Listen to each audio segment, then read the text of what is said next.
With the return of Jujutsu Kaisen almost here and the season focusing on the Culling Games arc, I wanted to make an in-universe what-if scenario for fun. Just because I think Shigaraki beats Mahito doesn't mean Mahito is a weak character in Jujutsu Kaisen, or that his moveset and skills are bad. In fact, Mahito is in the perfect position to be a deadly opponent for the Culling Games. To recap, so we won't need to go over this for every opponent he fights, let's go over his toolkit now. Mahito is a special grade cursed spirit, the disaster curse of humanity. His cursed energy physically allows him to fight Todo, someone who could fight Hanami, an older disaster curse, and Mekamaru, someone who could, temporarily, achieve special grade output. Though this is ambiguous and isn't specified to be curse or sorcerer. Mahito's curse technique, Idol Transfiguration, allows him to use cursed energy to manipulate human beings' souls, which he can use with stockpiled humans to create defensive barriers and weaponry. Offensively, to manipulate the soul of his opponent, which seems to do permanent, unhealable damage if this lands. And on himself to regenerate physical damage and morph his body into unconventional shapes to avoid damage or even fly. Additionally, Mahito can use his curse technique to create additional fighters, either a doppelganger of himself that can't use his curse technique, or polymer human souls, made of multiple humans that have offense on the level of Shibuya, Todo, and Yuji, but almost no durability. He showed the ability to land black flashes, and these not only do extreme damage, but also restore his cursed energy and bring out his potential, allowing him to grow stronger if he lands these early in the fight while he's still fighting at full output. Physically, however, Mahito's distorted killing form might actually be at a higher physical level compared to his base than a Black Flash, considering the statements he makes about the form being his ultimate evolution and so on. But considering it disables his ability to use Idol Transfiguration, I can only realistically see it being useful against enemies that can resist his curse technique, or if he uses it while inside his domain to overpower an enemy he clashes domains with. And that brings us to his domain, Self-Embodiment of Perfection, which is simply a sure hit of Idol Transfiguration. But due to his encounter with Gojo, he was able to adapt his domain to last for 0.2 seconds, which allowed him to touch Todo before he could activate Simple Domain, while ignoring Sukuna inside of Yuji. The only relevant players in Tokyo number 1 are Yuji, Higuruma, Megumi, and Registar. Registar being defeated by Megumi makes him mostly irrelevant, and Higuruma doesn't fare much better. Despite doing decently well against Sukuna during Shinjuku Showdown, Higuruma likely does not scale to that version of himself, considering his potential is hyped up as on par with Satoru Gojo's, meaning whatever training he does in between arcs would likely have drastic improvement on his skills and output. This only leaves his domain, Judgment, which realistically could strip Mahito of his curse technique or domain, especially considering Mahito's crimes are focused more on bodily harm than destructive damage to the city. But considering Mahito and Yuji are relative and Yuji could take Higuruma down, Mahito would be even faster and stronger than the Yuji that had his cursed energy taken away, meaning he would also cleanly get the dub. The next fighter would be Yuji. However, I think Mahito actually takes this pretty cleanly. Consider that in Shibuya, Todo helped Yuji wear down Mahito's reserves of human souls, was the target of Mahito's domain, which even Sukuna couldn't do anything about, and pump-faked Mahito right at the end, which ultimately gave Yuji the W. Meaning, if we're being honest, a rematch goes entirely in Mahito's favor. Yuji has no answer to a 0.2 second domain expansion.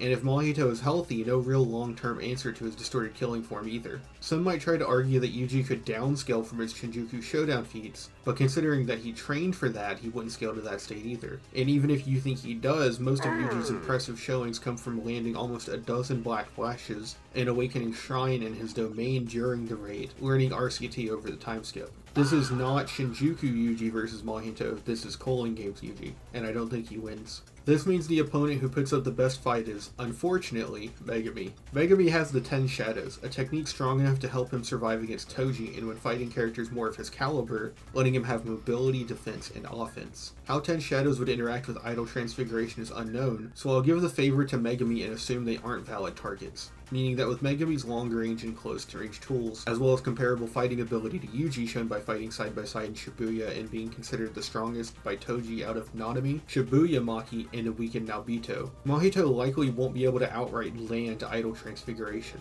This is where things get interesting, as either Mahito's faster expansion gets Megumi's hands and prevents 10 Shadows summoning period, meaning Mahito wins, or they clash domains. If this happens, Megumi is actually the favorite to win, considering he was able to retain a summoned Shikigami outside of his domain in the battle against Reggie. Meaning with how weak Self-Embodiment of Perfection is to outside attacks, Megumi could likely hold off the domain, shown by holding his own against Dagon's domain.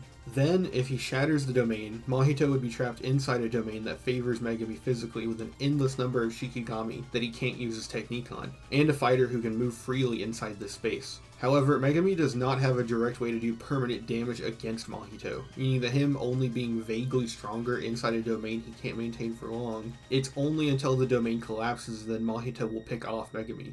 And yes, if Megami summons Maharaga, they both die, but considering Maharaga was only tamed when Sukuna stole Megami's body, and used his own abilities better than he ever will, Raga just kills them both. Even if Mahito enters the colony as a free-for-all, the team of Yuji and Megami probably cannot take down Mahito in my opinion, as Megami is a worse teammate than Todo against a fighter like Mahito. And honestly, if he pulls out a quick domain and gets Megami's hands, it really is GG still. There would need to be a reason for him to try a direct domain clash against multiple fighters, which he would have already learned from with his interaction with Nanami and Yuji, instead of disabling Megami so he can call Iso and Yuji like he did in Shibuya with Todo. While it's not impossible for Mahito to waste his domain clashing with Megami, it's more of a leap in logic when we literally saw him use it to disable Todo before. So coming out of Tokyo number 1, I see him cleanly beating every fighter individually and even winning at jumping from Yuji and Megami. The only relevant Culling Games fighter in the Sakurajima colony was Maki, as Curse Nalia is just a worse Mahito. The one route to get him to be relevant is to be really edgy and use in-universe speed statements to say he's Mach 3 and that's just too fast for Mahito. But honestly, the speed scaling of JJK is really wonky, especially in the anime. In the manga, if we try and use that, then it's also stated that piercing blood is faster than sound, lowballed to Mach 1. And because Yuji could react to it, and Mahito ends up physically superior to Yuji, the speed difference wouldn't actually be that big. From there, Mahito's faster domain and better skill set should just give him the dub. The more interesting combatant is Maki, as she gained her full heavenly restriction, the soul-splitting katana, and awakened after her encounter with, that spiky guy. I like him, but I don't know his name. Sorry, Mr. Man. Anyways, Maki before her awakening doesn't show a good understanding of how to use her full set of abilities and is just blatantly weaker and slower. So we'll be discussing her after her power up in the Sumo domain. So we have to go over Maki versus Toji now. Or do we? Hilariously, even though Maki's scaling to Toji is a very contentious topic, it's actually irrelevant for this fight. Toji doesn't scale to Gojo as he used anti-hacks and speed to beat him. Then when he fought him head to head, he got Toji'd. So in terms of speed, this also doesn't matter as Maki feats are the same anyway, fighting Curse Nalia and 15-finger Maguna. Considering Sukuna with less fingers was compared to Toji, Maki is actually more impressive via direct feats. Adding on top of this that the Soul Split Katana seems to bypass conventional defenses, Maki's speed scaling is most important, and she's either faster than Mahito or relative. This gives her a way to do damage to Mahito's soul, and the speed to connect. So how does she handle Mahito's offense? Idle Transfiguration is somewhat bizarre, as it's said to directly shape the soul, and works even on humans that are unaware of their own cursed energy, meaning it should work on Maki if it lands. However, considering that Maki has literally zero cursed energy, and normal humans in JJK do have some cursed energy by default, I actually could see her being completely immune to this technique. To be charitable to Mahito, I'll assume he can use it on her. However, I definitely do not see Self-Embodiment Perfection working, as we know from Nalia's domain that domains use their sure hit effects by detecting cursed energy, and that Maki was essentially not seen as a valid target by the domain. If Mahito watches her fight with Nalia, he would likely be able to adapt his domain to affect her, but if this is a normal 1v1 without prep, he wouldn't know to do so in the first place, so he would waste his domain and be out of cursed energy. As we know, it takes him a little under 10 days to restore the energy to use domain expansion again. Distorted Killing is wasteful here as Maki would bypass it, meaning the fight comes down more to whether Mahito can land Idle Transfiguration outside of a domain, which would not be very easy considering Maki's heightened senses and ability to fly. Considering you have to be generous to assume Mahito's ability works on Maki in the first place, I would actually give it to her. But if he enters the colony in a free-for-all and watches the fight, Mahito's prodigious status could likely let him adapt his domain to her heavenly restriction. Extremely late into production, editor Neat here. So I just wanted to stress that with Maki being affected by the ability or not, it really should not work on her. As we know, Nanami was able to block Idle Transfiguration instinctively by reinforcing his soul with cursed energy. Which, that's not really a strength of cursed energy feat, it's more so that he knew the shape of his soul. Or he, as he says, he literally says he instinctively did it, so he didn't even consciously do it. Which is something we never see anyone else do. That's why I'm not really considering it for this video, by the way. But that really does mean Mahito should not be able to use Idle Transfiguration on Maki if Cursed Energy can block Idle Transfiguration. That would necessarily mean that Idle Transfiguration requires the flow and use of Cursed Energy, and the fact that it works on normal humans who do have Cursed Energy kind of reinforces that, along with Nanami. I try to do this better, but I know that I'll get comments if I don't put this in. Alright, bye. The relevant fighters in Tokyo number 2 are Hikari and Kashimo. Sorry, Panda. Although Hikari is hyped up early on next to Yuta and considered one of the heavy hitters of Jujutsu High, as well as directly stated by Yuta to be stronger than himself when he gets riled up. Now, if I hated Hikari, I could downplay this statement in a lot of different ways, but Hikari doesn't have very many anti-feats in the series against this line of scaling. Hikari fights Yuji, Kashimo, and Urame. However, in his fight against Yuji, the moment he starts getting worked up, quote-unquote, Kirara's fine ass stops the fight, so base Yuji does not scale to full power Hikari here. Fighting Kashimo isn't an anti-feat when Kashimo's full abilities let him fight Sukuna, and we have no idea why he took so long against Urame considering it happened off-screen. Maybe he just has a type, I don't know. It's kinda real for that. Everything is consistent to say that Hikari, inside his jackpot window, is special grade level and on par with Yuta. Considering he would be relative to Yuji in base and Yuta in jackpot, he's stronger than Mahito, but this doesn't give him an edge since Mahito can heal damage not done to his soul. On the flip side, however, whether Hikari can survive Idle Transfiguration is questionable. Uji knows from his RCT healing his brain from the chlorine attack that Hikari has either the best or second best RCT in the series. And in Sukuna's case specifically, he could even heal his own soul with RCT. If we extrapolate that higher levels of RCT being able to heal poison in the brain are higher caliber, then Jackpot Hikari should be able to regenerate from Idle Transfiguration. Coupled with Hikari's domain being even faster than Mahito's at near instantaneous, and being more reinforced due to not harming the opponent, Hikari can likely win a domain clash with Mahito, as well as use it multiple times after. However, Hikari falls into the trap of only being vaguely stronger than Mahito, meaning he would have to absolutely exhaust Mahito of cursed energy to exercise him. Considering he ran out of jackpots in just his fight with Kashimo, but not against Urame, it's literally just a 50-50 coin toss if he can defeat Mahito or not. Pretty fitting for Hikari. In Kashimo's case, he definitely does not have an answer to Idle Transfiguration, and his attacks don't have the ability to put Mahito down for good. Considering Mahito is not Sukuna, Kashimo won't use Mythical Beast Amber and loses pretty blatantly. And considering Kashimo and Hikari entered the colony as enemies, I don't see them teaming up if Mahito intervenes in a free-for-all. So I think Mahito probably loses to Hikari, but it can definitely be argued that Hikari could run out of jackpots and get cooked. The Sendai colony has the most relevant characters in Yuta, Ryu, Uro, and Kuroroshi. As opposed to the other colonies where most fights ended up playing out as a series of 1v1s, this was a true free-for-all, with a special grade curse and 3 special grade sorcerers throwing out everything they had to win. Kuroroshi is the special grade cockroach curse, and by far the weakest of the fighters involved in the free-for-all. However, due to its unique biology, it might be able to use Phagogenesis to create a duplicate of itself, similar to how it did before being killed by Yuta to avoid being one-shot by Idle Transfiguration. However, this was only shown to work once, and Mahito can realistically just kill him again, so I don't see this being something Mahito can't overcome. Also, while I didn't go over this for now yet, common sense would dictate that if Mahito can use his curse technique on himself, a curse, he could also use it on other curses. Don't be that guy in the comments. Next is Uro, a reincarnated special grade sorcerer with the curse technique Thin Icebreaker, allowing her to distort space to control her body and the sky to move freely between them, to avoid direct attacks and close distance, as well as use long range attacks. She does have a domain, but unfortunately we don't know what it does since she clashed with Ryu and Yuta before breaking. She doesn't have a direct counter to Idle Transfiguration since she has no RCT, basic or advanced, and even if her domain is strong enough to negate Mahito's, we don't know what it does. At best she can avoid being touched by flying, and that she cancels out domains, but then she isn't fighting or doing damage and she's burning cursed energy while Mahito waits. Not to mention that Mahito can still press the attack and fly and chase her down.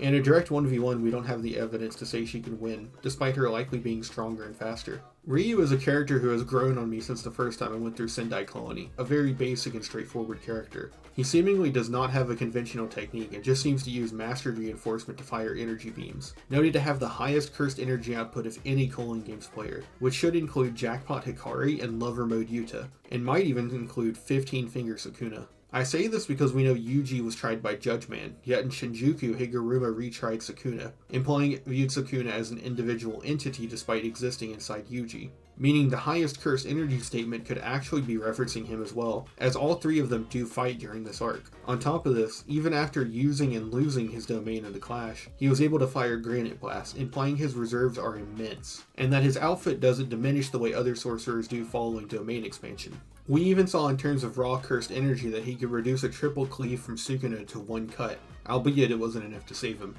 Rest in peace. Now, while he is definitely capable of severely harming Mahito, it wouldn't be at the spiritual level, and since we don't know what his domain does, we can only say it should definitely counter Mahito's, due to the cursed energy disparity. Following this, Ryu should be able to tear apart Mahito with Blast from range, use whatever his domain is, and generally outlast Mahito. All Mahito needs is one touch, but when dealing with someone with so much cursed energy who doesn't need to engage in close quarters, I don't see Mahito overcoming him. Now, if in character, Ryu just tries to scrap with Mahito, he can definitely be caught off guard. So I'm just gonna say this is most likely Mahito's win, but I understand if you think Ryu is just too chatty. So while working on the video, I thought back to it and I realized that Ryu and Uro are incarnated sorcerers, which should give them the ability to be aware of their outline of their soul, but I disagree, because we know that Hana and Angel, Yuji and Sukuna, and Megumi and Sukuna are all different special cases. Yuji and Sukuna can actually coexist, Sukuna can pop out and talk, and then we know Hana and Angel work the same way, and even Megumi can impede Sukuna and disrupt Sukuna with the 10 shadows or weakening his cursed energy output.